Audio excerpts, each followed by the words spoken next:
Yo-yo TV time to talk. నేను మీ విజేత. ఈరోజు టైమ్ టు టాక్లో నాతో పాటు ఉన్నారు హిందుత్వానికి మారుపేరు ఆమె, స్త్రీ శక్తికి మరో రూపం ఆమె. పరమతాన్ని గౌరవిస్తాను, కానీ నా మతం జోలికొస్తే మాత్రం ఒక్కొక్కటి తాట తీసి. బీజేపీ సీనియర్ నాయకురాలు, విరంచి హాస్పిటల్స్ చైర్పర్సన్ కొంపెల్ల మాధవీలత గారు.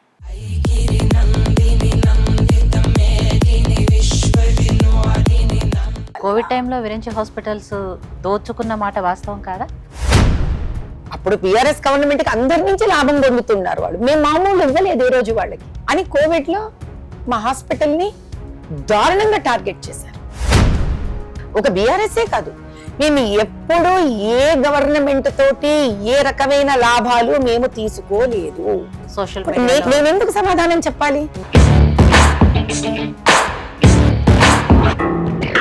రాజకీయాలు మిమ్మల్ని వెతుక్కుంటూ వచ్చాయా, మీరు రాజకీయాలను వెతుక్కుంటూ వెళ్ళారు?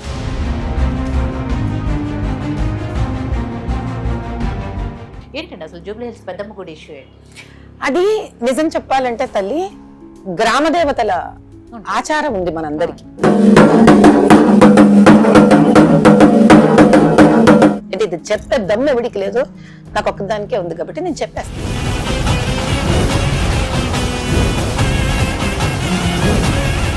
ఎంతకు రిజిస్టర్ అయింది ఇది? 350 రూపాయలు గజానికి 2023లో రిజిస్టర్ అయింది. 2023లో గజం 350, అది కూడా బంజారా హిల్స్ ఏరియాలో.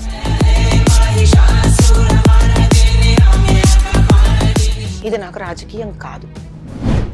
నిత్యం పూజ చేసే అమ్మవారి గుడి విరిగిన తర్వాత ఇంకేది నాకు ధర్మానికి సంబంధించి, నా అమ్మవారికి సంబంధించి.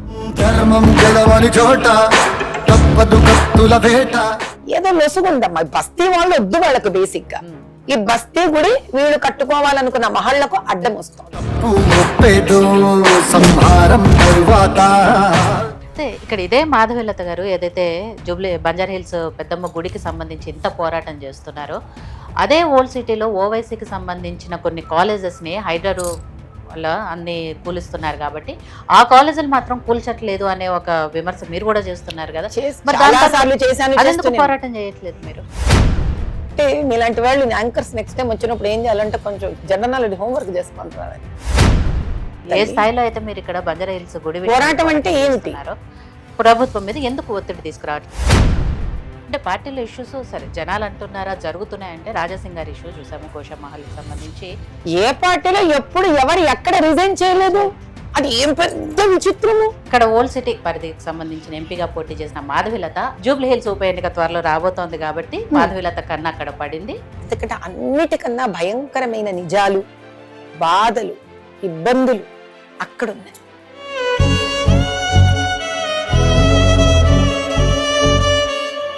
మాధవీలత మా ముందుండి నడిపిస్తున్నారంటే మాకు ఎంతో ధైర్యంగా ఉందండి. ఇవాళ బంజారా హిల్స్ బస్తీవాసుల ధైర్యమే మిమ్మల్ని.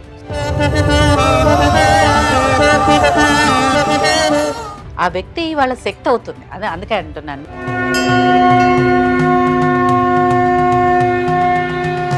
జూబ్లీ హిల్స్ టికెట్ గురించి వచ్చింది, రాజకీయంగా కూడా వచ్చింది కాబట్టి మాధవీలత గారికి ఇచ్చే అవకాశం ఏమైనా ఉందా అనే చర్చ నడుస్తుంది. పార్టీ కనుక నన్ను టికెట్ ఇచ్చి వదిలితే బీజేపీ ధ్వజం ఎగిరేస్తానమ్మా. జూబ్లీ హిల్స్ ని గెలిపించుకోవడం కాదు, రాబోయే local body elections, panchayati elections, ఆ తర్వాత 3.5 ఏళ్లలో వచ్చే రాష్ట్ర ఎలక్షన్స్ బీజేపీ ప్రభుత్వాన్ని చేసి చూపిస్తాను.